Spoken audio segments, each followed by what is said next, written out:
Hello दोस्तों। कैसे हो आप सब लोग? उम्मीद करता हूँ कि आप अच्छे होंगे।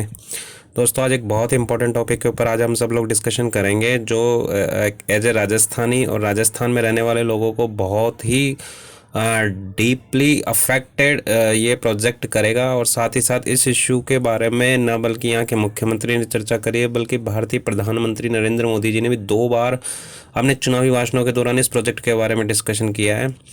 और ये प्रोजेक्ट उतना ही इम्पोर्टेंट है जैसे कि वेस्टर्न राजस्थान के लिए इंदिरा गांधी कैनल प्रोजेक्ट जो जिसने पूरे वेस्टर्न राजस्थान की शक्ल चेंज करके रख दी।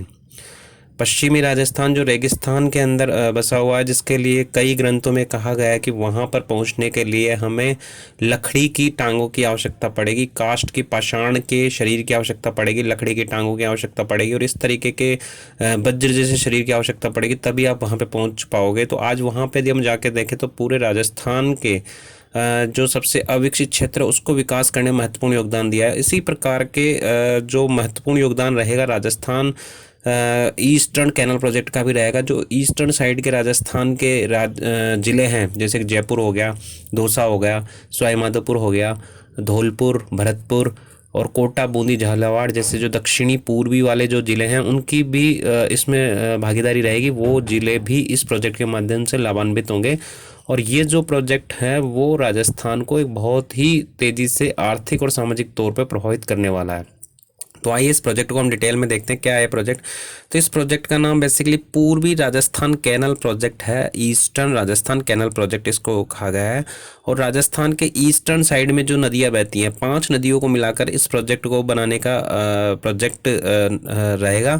इस 5 नदियों में सामान्यतः कुन्नू रिवर है, कूल रिवर है, पार्वती रिवर है और मेज, काली सिंध नदियाँ को आपस में लिंक करके, और जो इम्पोर्टेंट रिवर्स है जैसे बनास, मोरेल, बाणगंगा, गंभीर, पार्वती, काली सिंध नदियों में पानी में उनको एक मिलाया जाएगा और एक बहुत बड़े बांध का निर्माण इसके अंतर्गत किया जाएगा, जो बीसलपुर से भी एक बड़ा प्रोजेक्ट रहेगा। बीसलपुर जो राजस्थान के सबसे बड़ी पेयजल योजनाओं में से है, उससे भी बड़ा एक बांध इसमें बनाया जाएगा और उस बांध के माध्यम से पानी की सप्लाई की जाएगी, जो न बल्कि पीने के पानी के लिए बल्कि सिंचाई और अन्य प्रोजेक्ट जैसे कि इंडस्ट्रीज़ को भी इसमें सप्लाई की जाएगी। और फर्दर जैसे कि इंदिरा गांधी नहर के माध्यम से पॉसिबल हो पाए, बिजली का उत्पादन भी वहाँ पे हो रहा है, तो इसी प्रकार से बिजली का उत्पादन भी ईस्टर्न राजस्थान में किया जा सकेगा। तो राजस्थान के विकास में एक महत्वपूर्ण अध्याय जुड़ेगा इस प्रोजेक्ट के पूरा होने से। और यहाँ की सरकार की ये डिमांड है कि इस प्रोजेक्ट को नेशनल प्रोजेक्ट घोषित किया जाए। नेशनल प्रोजेक्ट जैसे कि अभी करंट अफेयर्स में भी चल रहा है कि कुछ प्रोजेक्ट्स को government of India national project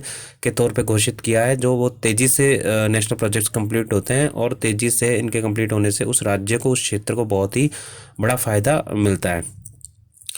तो इसमें जो प्रमुख तौर पे जो जिले लाभान्वित होंगे वो रहेगा जयपुर, अजमेर, टोंक, दौसा, सवाई माधोपुर, करौली, अलवर, भरतपुर, धौलपुर, झालावाड़, बारां, कोटा, बूंदी।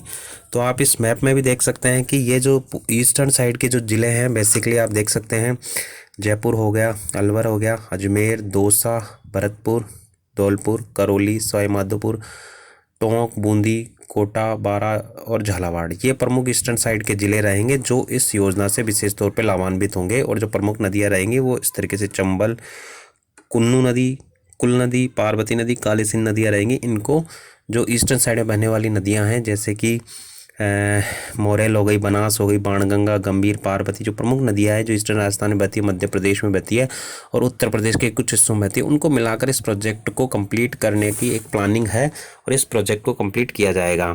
तो इस प्रोजेक्ट को हम एक राष्ट्रीय स्तर का प्रोजेक्ट बनाने के लिए राजस्थान सरकार भी गंभीरता से प्रयास कर रही है। और वर्तमान जो केंद्र सरकार है उसने भी कुछ प्रमुख जगहों पर इस प्रोजेक्ट को एक महत्वपूर्ण प्रोजेक्ट के तौर पे लाने की बात कही है।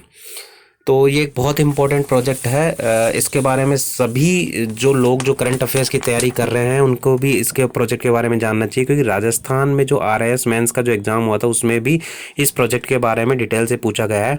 तो आप इस मैप को अपने दिमाग में रख सकते हैं, इससे जुड़ी हुई नदियों को देख सकते हैं। अब जो इससे जुड़ी 5 नदियाँ हैं उसके बारे में सीधे एग्जाम में क्वेश्चन आ सकता है कि वो कौन कौन सी रिवर्स है जो इस प्रोजेक्ट के तहत लाभान्वित होगी। तो आप इसको कुक्कू पाचक एक वर्ड रहेगा, उसके माध्यम से इसको याद कर सकते हैं। कुक्कू का मतलब कू से कूल हो जाएगा और कुन्नू रिवर हो जाएगी कू से, पास से पार्वती नदी हो जाएगी, च से चंबल रिवर हो जाएगी और क से काली सिंध रिवर इसमें हो जाएगी। तो कुक्कू पाचक वर्ड से आप इन पांचों नदियों को याद रख सकते हैं, जो कि इस प्रोजेक्ट में एक इंपॉर्टेंट रोल प्ले करने वाली है।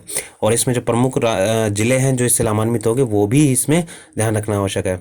तो अब ये आता है कि इस प्रोजेक्ट में पेच कहाँ फंस गया, क्यों ये प्रोजेक्ट आगे नहीं बढ़ पाया, क्यों गवर्नमेंट ऑफ इंडिया इसको आगे की तरफ नहीं ले पाए। एक्चुअली इसमें केवल राजस्थान की हिस्सेदारी नहीं है, इसमें मध्य प्रदेश की भी हिस्सेदारी रहेगी और हो सकता है आगे जाकर इसमें उत्तर प्रदेश भी, चूंकि चंबल रिवर जो है उत्तर प्रदेश से भी फ्लो होती है, तो उसका भी एक इम्पॉर्टेंट रोल इसमें साबित हो सकता है। तो ये एक नेशनल प्रोजेक्ट होने से पहले इसमें ये इम्पोर्टेंट है कि इसमें पार्टिसिपेंट्स वो लोग अपना जो क्रेडिट है या फिर अपना जो उनकी हिस्सेदारी है वो ढंग से निभा सके।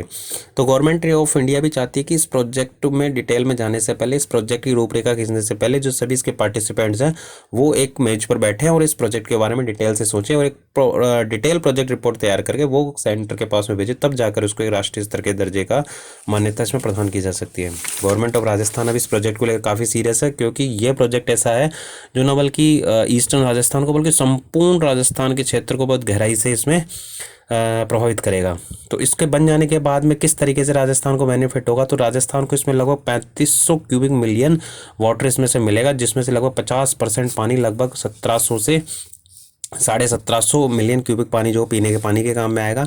तो ये एक बड़ी पीने के पेयजल प्रोजेक्ट के तौर पे आगे आएगी, जैसे कि बीसलपुर प्रोजेक्ट जिसने टोंक, अजमेर, जयपुर जैसे जिलों को लाभान्वित किया और पीने के पानी की समस्या को काफ़ी हद तक सफल बनाया है। तो इससे यह भी संभव है कि इस प्रोजेक्ट को बनने के बाद में जो जयपुर की पेयजल समस्या हैं, जो खासकर जो PRN नगर बना है, पृथ्वीराज नगर बना है और अन्य कई जो नए सिटीज़ डेवलप हुई हैं जयपुर और इसके आसपास के अंदर, तो उन बाहरी क्षेत्रों को भी पानी इस प्रोजेक्ट के थ्रू देना पॉसिबल हो पाएगा। और कई बार जैसे बीसलपुर प्रोजेक्ट में सफिशिएंट वाटर नहीं होने की स्थिति में भी इस प्रोजेक्ट एक सब्स्टिट्यूट के तौर पे काम कर पाएगा। 40% पानी इसमें खेती के उपयोग में आएगा और लगभग 10% पानी, लगभग 250 से 260 मिलियन क्यूबिक वाटर जो होगा वो उद्योगों को विकास के लिए इंपॉर्टेंट होगा। तो राजस्थान में जैसे अलवर जिले के आसपास के कई बड़े इंडस्ट्रियल टाउन डेवलपमेंट है, तो वहाँ पर भी पानी की एक इंपॉर्टेंट आवश्यकता बनी रहती है, तो उसको भी इस प्रोजेक्ट से सप्लाई दी जा सकेगी। तो एक मल्टी लेवल, एक जैसे दामोदर वैली प्रोजेक्ट आपने सुना होगा, उस तरीके से इस पूरे क्षेत्र को लाभान्वित रहेगी, जिसके मल्टीपर्पज़ रहेंगे, ना बल्कि बिजली उत्पादन का भी इसमें जुड़ जाएगा फ्यूचर में जाके, और उद्योगों को सप्लाई दी जाएगी, पानी पीने के लिए काम के लिए जाएगा, खेती के लिए लिया जाएगा। तो बहुत मल्टीपर्पज़ इस प्रोजेक्ट का होने वाला है। तो गवर्नमेंट ऑफ इंडिया को इसमें इंटरेस्ट रखना चाहिए और इस क्षेत्र के विकास को तेज़ी से सहायक होना चाहिए।